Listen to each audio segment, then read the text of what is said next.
Welcome to today's show. Thank you so much for tuning in today. Our topic today is all about poor posture while standing. I first want to say that poor posture is super common for a lot of people, not just people with multiple sclerosis.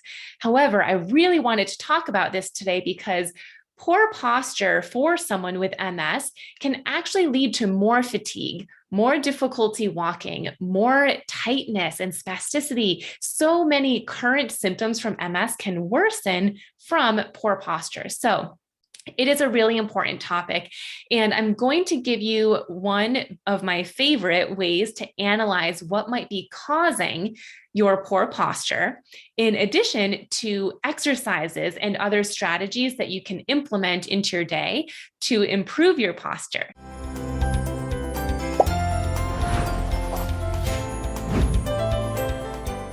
Before I dive into that, I am going to actually ask myself one of our interviewed pod deck questions. If you've been tuning in for a bit now to our Missing Link podcast, you'll know that this is something I ask all of my guests. And I just feel like I was having a little bit of FOMO. So I wanted to answer one of these random questions. This is an interview pod deck with just tons of crazy questions to help my listeners get to know my guests and now me a little bit better beyond MS and beyond our specialty and expertise. So I'm just going to shuffle these cards and pick a random question. All right, my question is, which celebrity do you think is a positive role model for kids today? I think Alicia Keys. She's the first person coming to my mind right now. I think she's a really great role model for many reasons, but the reason she popped into my mind right now is because over the last several years, she stopped wearing makeup publicly. And I know she was on The Voice. She led one of the awards shows and she doesn't wear makeup. And I really love that. I think there's so much out there that makes kids, specifically females and young girls, but anyone, feel like they need to be a certain way and be someone that they're not. And they try to dress up or be this person that's not normally them because they think that they'll fit in better. So I really like that Alicia Keys comes off as someone who is just authentic to herself. She doesn't wear makeup because she doesn't want to and doesn't feel the pressure to. So I really like that. I think that she's a positive role model for kids.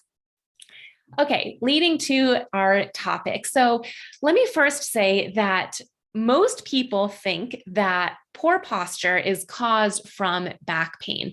And sorry, not back pain, back weakness. And well, back pain can lead to poor posture as well. But back weakness is for sure one cause of poor posture.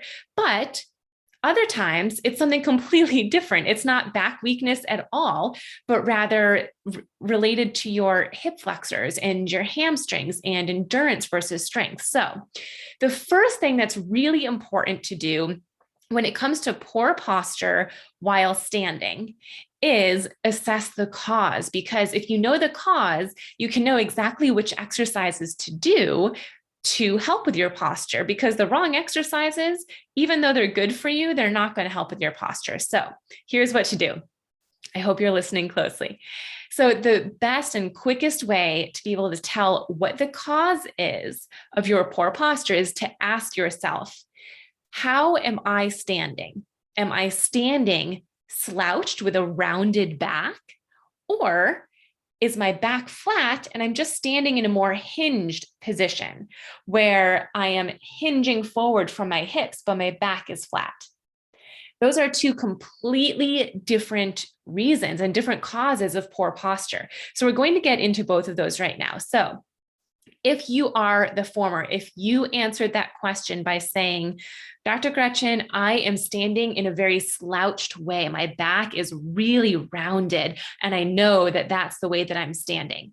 Then for you, the cause is actually back weakness. And this can be weakness in your upper back, your middle back, your lower back. It can actually be weakness from your core as well. And so exercises that you can do if you have the posture of slouching are exercises where you stretch the front side of your upper body and strengthen the backside. So what I mean by this would be pectoral stretches, stretching your pec muscles in the front of your body where your shoulders are. Because if the front of your body is tight, it's going to round your shoulders forward and promote slouching. So we want to stretch the front side to really open up our shoulders. And in order to do that, we also need strength in our upper back. So we want to strengthen the muscles between our shoulder blades. Those are called the rhomboids. One of my favorites is just practicing sitting up tall and squeezing your shoulder blades together. Hold for about 3 to 5 seconds, and then slowly release. And you can do that maybe 5, 10, 15 times. It's important to know that both of these exercises are equally important. You can do a lot of upper back strengthening exercises and get a lot of strength there. But if the front of your body, if the pec muscles are still tight, well, then you're not going to be able to use that strength throughout your day because your pecs are so tight, preventing that movement. Similarly, if you do a lot of pec stretching, you might be able to get into a tall, upright, straight posture, but you're not going to be able to stay there very long because your back muscles aren't strong enough to keep you there. The stretching of the front and the strengthening of the back is what you need to be doing if you are the person who stands or even sits with a rounded and slouched posture. Now, if you are the latter, if you're the person that said, Dr. Gretchen, I know that I am standing and my back is flat, I am just hinged forward. That is completely different. What that means is that your cause of poor posture is actually tightness in your hip flexors and weakness in the muscles in the back. So kind of similar to the slouching exercises, but we're going to move it down further. So we still want to stretch the front and strengthen the back. But in this case, we want to stretch our hip flexors. When our hip flexors are tight, it physically puts us into a hinged position. So if you can stretch your hip flexors, that will allow you to come up into a taller standing position. If you have tight hip flexors, it literally prevents that movement. So stretch those hip flexors out. There's lots of different ways that you can do hip flexor stretches. My favorite is when you're laying on a couch or a bed and one leg is hanging off the edge, and you should be able to feel the stretch in the quad or the hip flexors. This exercise is in the missing link. So if you're listening to this and you're part of our online MS membership, the missing link, definitely check that one out. But you can also do it standing. You can also do it laying on the ground or laying on your side. There's lots of different positions. So stretching the hip flexors. And then secondly, as I mentioned, you want to strengthen the backside. So this would be strengthening your glutes, strengthening your hamstrings. When the muscles on the back are stronger, it will pull you up into this taller position. And similar to the slouching, you have to do both. You can work a ton on stretching your hip flexors. However, if you don't have the strength to hold your body in an upright position, then you have more flexibility, but you can't really use it. And on the contrary, if you're not focusing on stretching, but instead you're just heavily focused on strengthening the backside, your lower back, your glutes, your hamstrings, you'll have the strength to get up there, but the tightness in the front won't allow you to get into that tall position. So the reason I'm harping on this is because improving your posture has to be a combination of stretching one side of your body and strengthening the other side. But as you can see, if your posture is a slouched posture, that's going to be stretching and strengthening the upper part of your body, but basically shoulders to mid back. But if you are more hinged, it's not really your back at all. Your back is flat, which means you've got good strength. You've got good endurance there. It's your hips that are causing this. So you need to stretch and strengthen the hip area.